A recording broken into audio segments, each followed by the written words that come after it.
네, 자 종목 긴급 처방 받아보도록 하겠습니다. 와운에서 박우신 파트너 연결되어 있습니다. 안녕하세요. 예, 안녕하세요. 네, 반갑습니다. 자, 오늘 또 급등주를 잡아보기 전에 지난 종목 리뷰부터 한번 해봐야 될 것 같습니다. 이 종목을 또 짚고 넘어가지 않을 수가 없는데요. 바로 한국파마입니다. 한국파마가 지난 12월 23일경에 소개를 해주셨는데 5일 연속 상한가를 기록을 하고 오늘은 또 거래가 정지된 상태거든요. 한국파마 거래 정지가 좀 풀리고 난 이후에 전략을 좀 다시 가져가야 될 것 같은데 한국파마 앞으로 좀 어떻게 보실까요?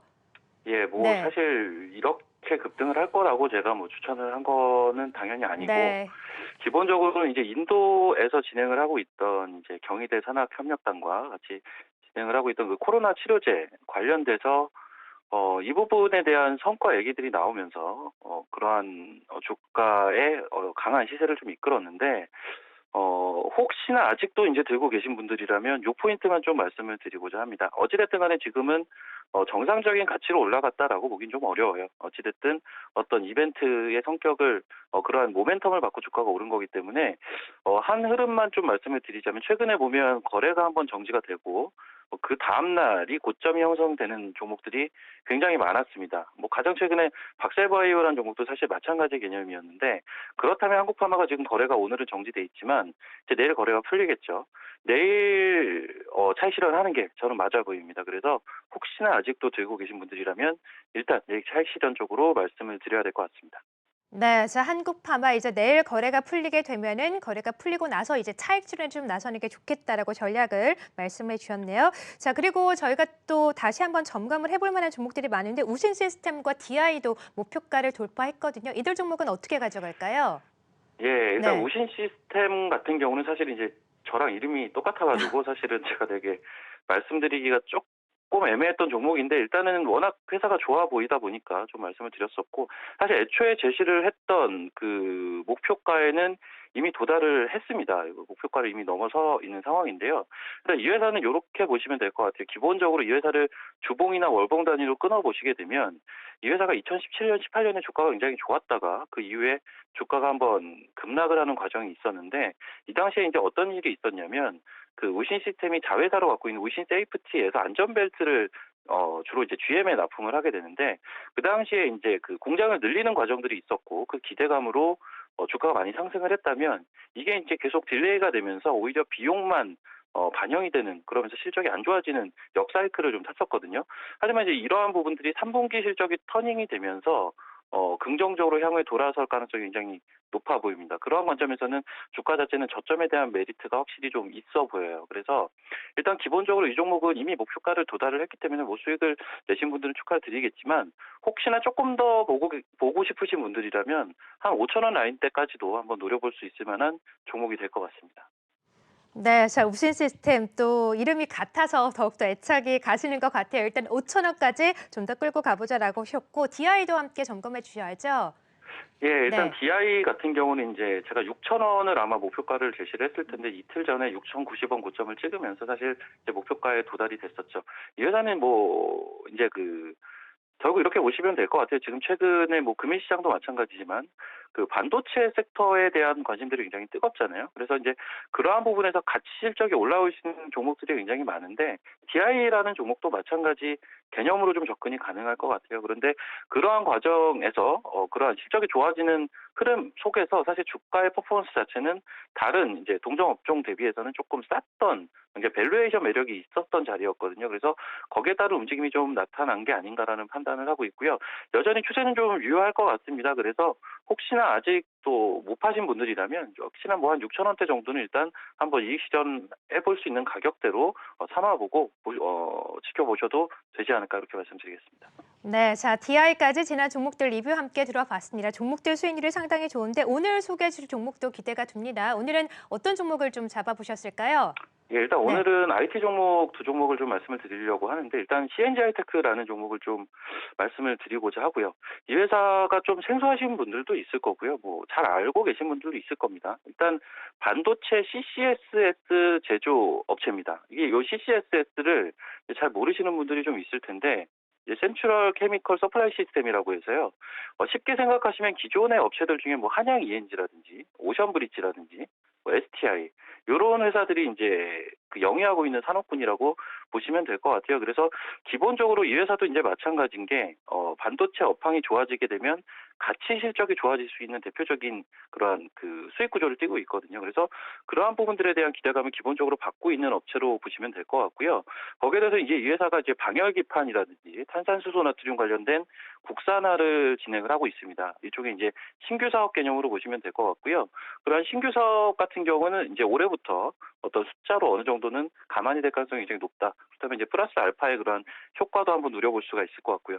마지막으로 이제 최근에 나온 이미 이제 시장에 노출이 된 공시인데 일본의 다이킨 공업 그리고 우리나라의 삼성물산과 합작 투자를 하게 됩니다. 그래서 이 부분 역시 반도체의 어떤 빅사이클과 맞물려서 수혜를 볼 가능성이 이제 높지 않나라는 판단을 하고 있고 그러한 여러 가지 수혜를 받을 수 있는 전반적인 조건을 감안한다면 주가가 좀 많이 싼 것 같아요. 여전히 시가총액은 1,000억대 초반에 좀 머물러 있는데 밸류에이션 매력이 좀 있는 종목 같습니다. 그래서 이 종목 같은 경우는 일단은 목표가는 한번 신고가 영역대라고 볼 수 있는 한 17,000원대 잡고 보도록 하겠고 손절가는 12,000원 정도 잡고 말씀을 드리도록 하겠습니다.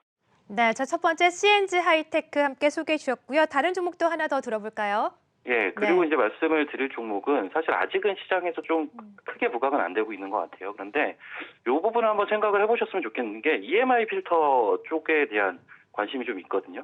일단 상신전자라는 종목을 좀 말씀을 드리고자 하는데 사실 그 최근에 오늘 같은 경우는 뭐 PCB라든지 뭐 DDR5 관련된 종목들이라든지 이쪽도 굉장히 강하고 사실 이제 그동안 보면은 비메모리만 좀 강한 그런 IT 섹터 내의 움직임들을 보여왔다면 조금씩 이제 다변화되는 모습들을 보여주고 있다라는 얘기죠. 그래서 그러한 부분들에서 결론적으로는 업황이 개선되는 IT 내에서도 업황이 개선되는 그러한 산업군에 대해서는 우리가 계속 관심을 가지셔야 될 것 같은데 이 EMI 시장 같은 경우도 관련된 업체들의 실적이 전부 지금 개선이 분기 단위로 되고 있더라고요. 그래서 그러한 부분들을 감안한다면 실적 개선에 대한 부분들을 우리가 기대를 해볼 수 있다라는 판단을 하고 있고요. 이 EMI 필터라는 게 결국 전자파 간섭을 이제 막아주는 그러한 일종의 보조 장치라고 보시면 될 것 같은데요. 일단 이 회사 같은 경우는 기존에 LG그룹에 주로 납품을 하고 있습니다. 그래서 LG전자 가전의 동사 제품이 주로 현재 납품이 되고 있다라고 보시면 될 것 같고요. 거기에 더해서 지금 신재생 에너지 분야라든지 그리고 LG그룹 같은 경우도 지금 전장 산업에 대한 투자를 계속 천명하고 있는데 전기차량이라든지 이러한 쪽으로 들어갈 수 있는 EMI와 기전이 비슷한 리액터라는 부분을 이제 신규 사업으로 영위를 할 것으로 현재 이제 사업 보고서상 밝히고 있거든요. 그래서 이 부분까지 감안한다면 말 그대로 그냥 LG전자의 그러한 전장화에 대한 수혜를 받을 수 있는 스몰캡 종목이 아닌가라는 판단을 하고 있고요. 일단은 목표가는 한 5,500원대 잡고 대응을 한번 해보도록 할게요. 그리고 손절가는 4,200원 선 제시를 하도록 하겠습니다. 예. 네, 자, 오늘도 두 종목 들어봤습니다. 반도체 장비 제조업체 CNG 하이테크와 함께 또 LG전자 수혜 기대감을 가져갈 수 있는 상신전자 두 종목 함께 소개를 해주셨고요. 기대를 좀 해보도록 하죠. 자, 지금까지 와운에서 박우신 파트너였습니다. 고맙습니다. 예, 감사합니다.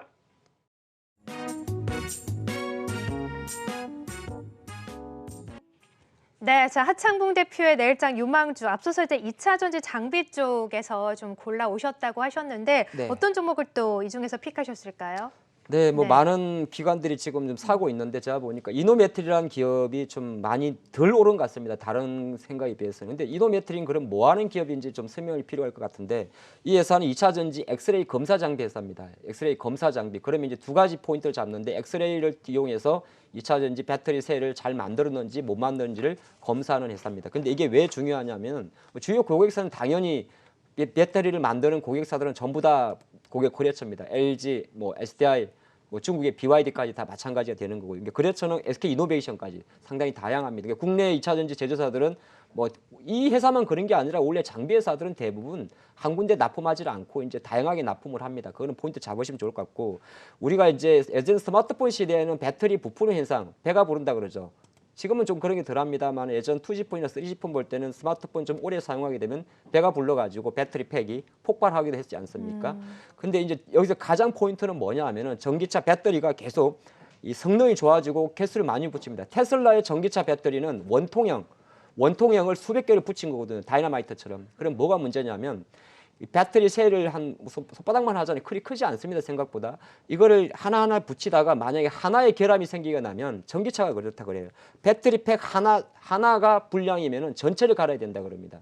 엄청난 비용이 드는 거죠. 그런데 이 엑스레이 검사 장비라는 건 뭐냐면 이노메트리 사는 거는 보통 육안으로 검사하는 게 아니고 용접이라든지 그러니까 쉘과 셀들을 또 붙여야 됩니다. 그걸 뭐 우리가 뭐 줄로 묶을 수는 없지 않습니까? 네. 그럼 기계주로 붙이는데 접합을 하는데 그 용접을 할 때 사용하는 게 바로 엑스레이 검사 장비고 네. 또 거기에 공기가 들어가면 안 된다고 합니다. 그래서 공기가 들어갔는지 기공을 검출하는 장비입니다. 그래서 제가 포인트를 좀 잡은 거는 예전에 스마트폰 할 때는 그냥 폭발 위험 정도로만 보시면 되는데 지금 전기차로 가면서 포인트는 배터리 팩을 붙여야 되기 때문에 붙이면 붙일수록 정밀 검사 장비는 필요하다는 겁니다. 그 관점에서 좀 포인트를 잡아봤고 두 번째는 이 회사의 모기업이 넥스타인데 넥스타의 모기업이 또 중국 기업입니다. 연관을 지어봤더니 결정적으로 저는 이제 어디에 포커스를 맞추느냐 장비 회사들은 배터리는 누구나는 아니죠. 한국도 있고 미국도 만들겠지만 장비 회사들은 예를 들어서 서로가 다 필요한 거거든요. 그래서 이제 장비 회사들이 원래 쉘 회사보다 주가 높게 가지만 그래서 덜 갔지만은 지금 2차 전지의 어떤 순환적인 측면에서는 충분히 장비 쪽으로서 매개세는 들어온다 봅니다. 그 관점 보시면 좋을 것 같고 주가가 이노메트리 주가가 조금 더딘 이유는 작년도에 1대1 무상증자를 해서 했는데도 주식수가 900만 주인데 여기에 60% 정도가 잠겨있기 때문입니다. 네. 그러다 보니까 조금 천천히 움직이는데 제가 생각할 때는 3만 원대까지는 무난하게 가지 않나 볼 수 같고 항상 드리는 말씀입니다만은 시장의 변동성을 감안해서 손절 라인은 조금 짧게 2만 원 제시드리도록 하겠습니다. 네, 자 오늘은 2차 전지 장비 쪽에서 좀 그나마 좀 덜 오른 종목에 집중하자라고 하시면서 이노메트리 소개를 해주셨고 목표가 3만 원까지 제시를 하셨고요. 송지효 고수께서는 어떤 종목을 보실까요? 네, 네. IT 그 반도체 기업인 이제 SFA 반도체를 가져왔습니다. 네, 아, 두 분 다 일단- 반도체시네요. 네, 2차 전지. 네. 네. 일단 뭐 최근에 이제 파운드리 관련된 부분은 뭐 시장에서 확실히 캐파가 커지고 있다는 것은 다 알고 계실 것 같고 메모리는 더 한 해 만에 그런 말이 들리기도 하는데요.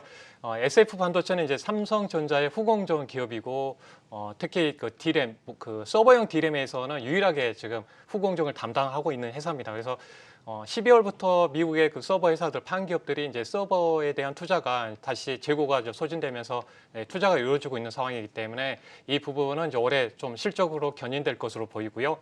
그리고 당연히 삼성전자 이 캐파가 계속 증설되고 있는 부분은 상당히 이제 실적으로 성장될 것 같습니다.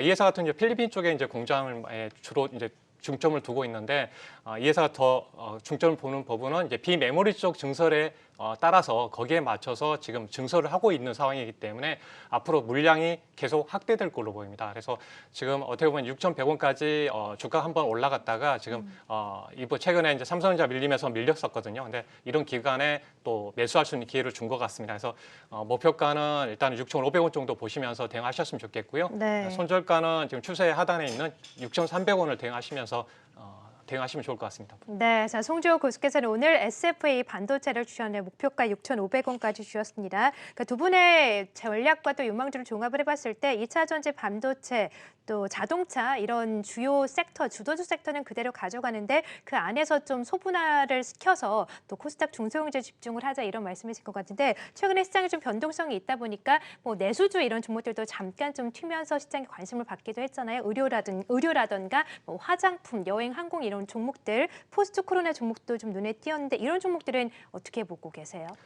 네, 뭐 저희도 뭐 그 한국콜마라는 기업에 대해서 이제 매매도 네, 했었는데요. 오늘 상승폭이 크게 네, 나왔죠? 이제 클리오라든지 어떻게 보면 지금 판매 호조되는 그 소식이 전해지고 있습니다. 코스맥스도 저점에서 지금 이제 고개를 살짝 들은 모습 보이는 것처럼 어떻게 보면 지금 이제 중국 그 어떻게 보면 GDP도 좋아지고 있기 때문에 그렇죠. 소비 쪽이 호전될 걸로 보여요. 그래서 순차적으로 이제 코로나 잡히면 뭐 시진핑 한국 방문 소식도 들릴 것 같은데 이런 부분을 보게 되면 중국 소비주들 저점에서 좀 화장품주 이쪽에서도 올라올 것 같고요. 그리고 내수주 관련해서는 친숙한 그 우리 개인 투자자들이 처음 주식하신 분들이 친숙한 그 브랜드에 투자하는 경우가 상당히 많은 네. 것 같아요. 그래서 뭐 현대, 기아차, 삼성 이렇게 강하게 들어온 것처럼 CJ 제일제당 그래서 가까운 곳에서 내수주는 이렇게 수급이 들어오는 것 같아요. 그래서 시장 흐름과 유동성 공급된다면 내수주 이렇게 화장품 소비 관련해서도 관심 있게 보셨으면 좋겠습니다. 네, 반도체와 내수주 이 비중은 어느 정도를 좀 보실까요?